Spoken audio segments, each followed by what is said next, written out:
Hello student, हम आज बात करते हैं क्लास 9th में चैप्टर आपका सेकंड है, क्या हमारे आसपास के पदार्थ शुद्ध हैं, उसके बारे में हम पढ़ेंगे। इसके बारे में हम पिछली क्लासों में पढ़ चुके हैं, जैसे कि आपका निलंबन हम पिछली क्लास में पढ़ चुके हैं, निलंबन तक। ठीक, निलंबन का एग्जाम्पल आपने मैंने बताया है, जैसे मिट्टी को जल में मिलाना। अब जब इसे रख दोगे, शांत रखोगे तो भी मिट्टी उसमें क्या बैठ जाती है। आपको ये एग्जाम्पल मैंने पिछली क्लास में दिया है, तो यहाँ तक आपके निलंबन को कोई समस्या नहीं होगी निलंबन तक। ठीक, निलंबन आपको आपकी समझ में कतई कंप्लीट बैठा होगा यदि आपने पिछली वीडियो देखी है। मैं जब ये कहता हूँ पिछली वीडियो को रेगुलर देखते रहें। क्लियर? इसका एग्जाम्पल निलंबन का आप लेना चाहें तो जैसे इसका सबसे अच्छा उदाहरण है मिट्टी को जल में मिलाना, मिट्टी को जल में घुलना या मिला देना। इसे हम किस प्रकार से छान कर भी हम इसे अलग कर सकते हैं। जो हमारी इसे छानन विधि के द्वारा हम इनके कणों को क्या करते हैं, मिश्रण को अलग अलग कर सकते हैं। मिट्टी को अलग और जल को अलग किया जा सकता है। यहाँ तक क्लियर हुआ होगा आपका। अब वो बात करेंगे हम कोलाइडी विलयन की। कोलाइडी विलयन क्या होता है उसके बारे में हम जानेंगे कि कोलाइडी विलयन की क्या प्रेजेंस है हमारे उसमें, उसके बारे में जानने का प्रयास करेंगे। निलंबन, यह भी निलंबन की अपेक्षा इसमें कणों का आकार कैसा होता है, छोटा होता है और समान रूप से फैला होते हैं। कैसे होते हैं ये? समान रूप से फैले होते हैं। जो कोलाइडी विलयन होता है, कोलाइडी विलयन में जो कणों का आकार कैसा होता है, छोटा होता है। कैसा होता है? छोटा होता है। और जो इसमें जो कण हैं वे भी कैसे फैले होते हैं, समान रूप से फैले होते हैं। ठीक, इन्हें हम इसमें जो कोलाइडी विलयन है, कोलाइडी विलयन के कणों को हम आसानी से नहीं देख सकते, ये बात आप ध्यान रखें। ठीक, जो कोलाइडी विलयन जिसके कारण, जिसमें छोटे कण होते हैं, जिसके कारण यह मिश्रण कैसा होता है, समांगी प्रतीत होता है। कैसा प्रतीत होता है? समांगी प्रतीत होता है।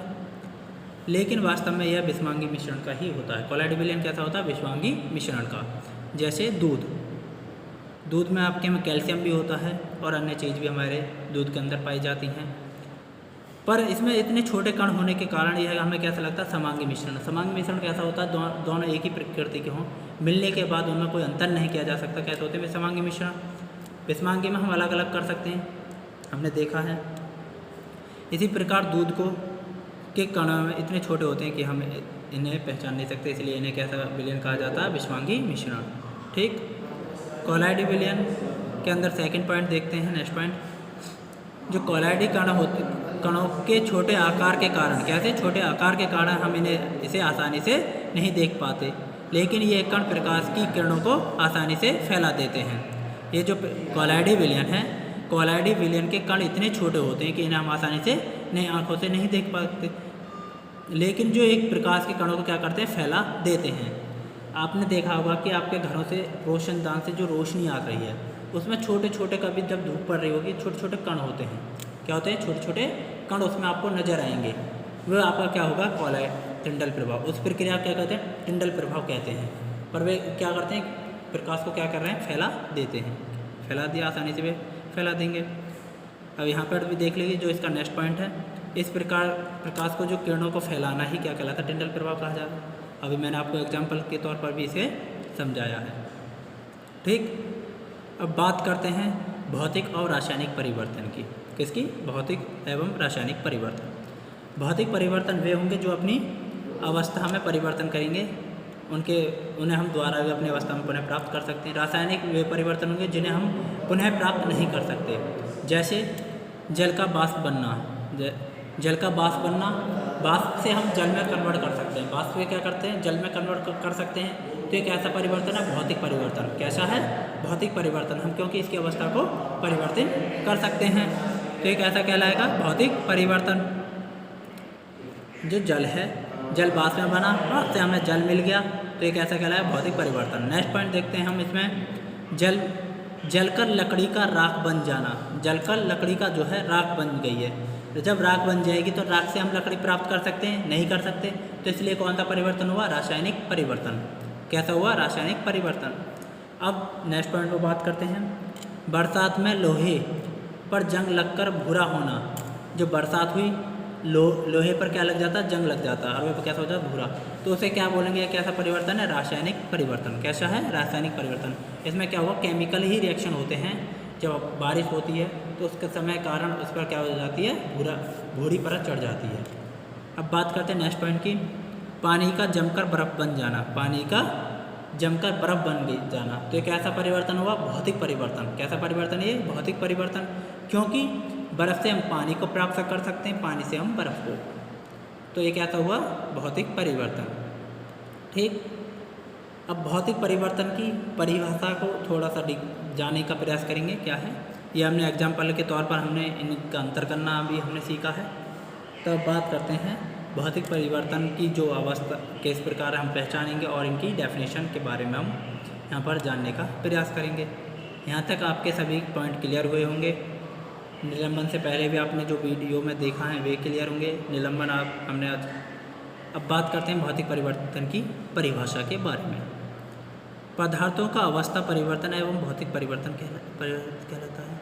क्या कहलाएगा, अवस्था परिवर्तन। अभी देखा आपने क्या बना, बर्फ़ से क्या बना, बर्फ़ से पानी बना, और पानी से क्या बन गया, बर्फ़ बन गया। तो कैसा हुआ, भौतिक परिवर्तन। कैसा हुआ, भौतिक परिवर्तन। तो इसलिए क्या कहेंगे इसे, भौतिक परिवर्तन। क्लियर, यहाँ तक आपको कोई दिक्कत नहीं होगी। भौतिक परिवर्तन आपने एग्जाम्पल भी देख लिया। और देखते हैं जो भौतिक परिवर्तन में पदार्थों के जो संगठन में कोई परिवर्तन नहीं होता। जो भौतिक परिवर्तन में पदार्थ के जो संगठन में कोई परिवर्तन नहीं होता। जैसे जल है, किससे मिलकर बना है, H2O से।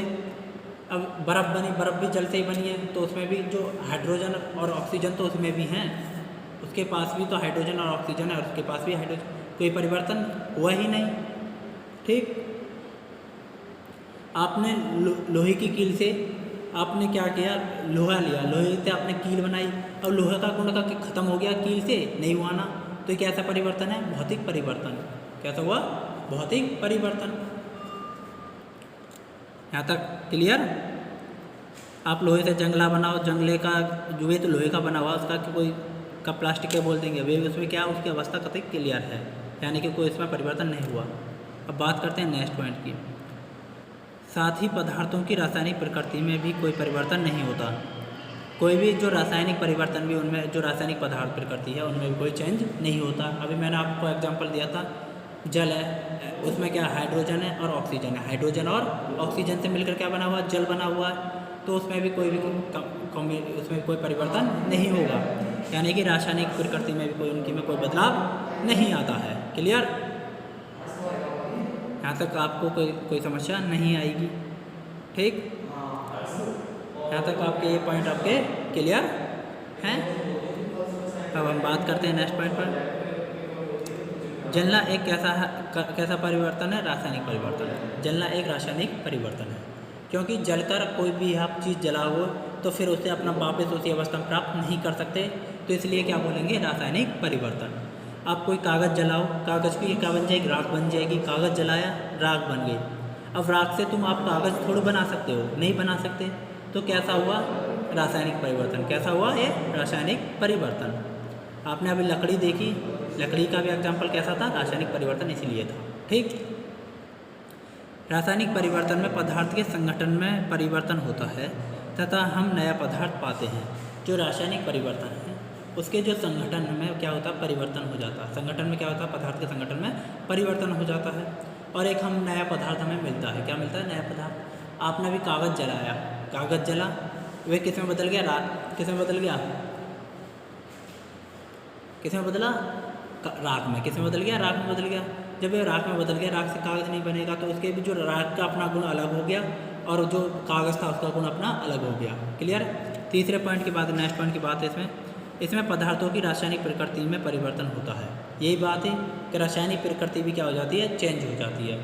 क्या हो जाती है, इसमें चेंज हो जाती है।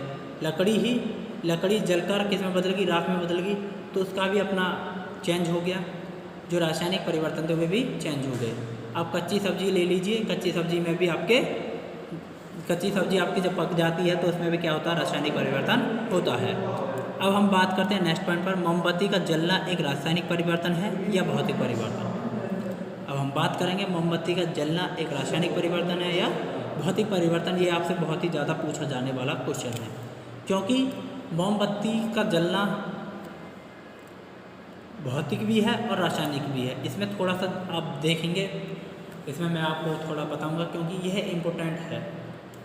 मोम जलकर बाँस में क्या, जब मोम जलता है तो वह किस में बदल जाता है, बाँस में। और प्रकाश में हमें क्या मिलता है, प्रकाश मिलता है, और उससे क्या मिलता है, CO2। जब मोमबत्ती जलकर, मोम जो जलता है उससे क्या मिलता है, हमें प्रकाश मिलता है और CO2 देती है। कुछ मात्रा में हमें मोम पिघलता भी है, क्या पिघलकर वहाँ पे जमा हो जाता है एक चीज़, यानी कुछ मात्रा में क्या हुआ, जब जली तो मोम भी आपका प्रकाश दिया हमें, कार्बन डाइऑक्साइड दे दी, और कुछ मात्रा में क्या होता है, ये मोम पिघलता भी है, क्या होता है, पिघलता भी है। तो मोम के जलने की जो प्रक्रिया में भौतिक और रासायनिक परिवर्तन दोनों ही होते हैं। यही बात है, क्यों कि हमें मोम मिला, मोम को हम दोबारा जलाएंगे तो प्रकाश और कार्बन डाइऑक्साइड मिल जाएगी, फिर मोम मिलेगा। और जो हमें प्रकाश मिल गया और कार्बन डाइऑक्साइड मिल गई, उसे हम बदल नहीं सकते।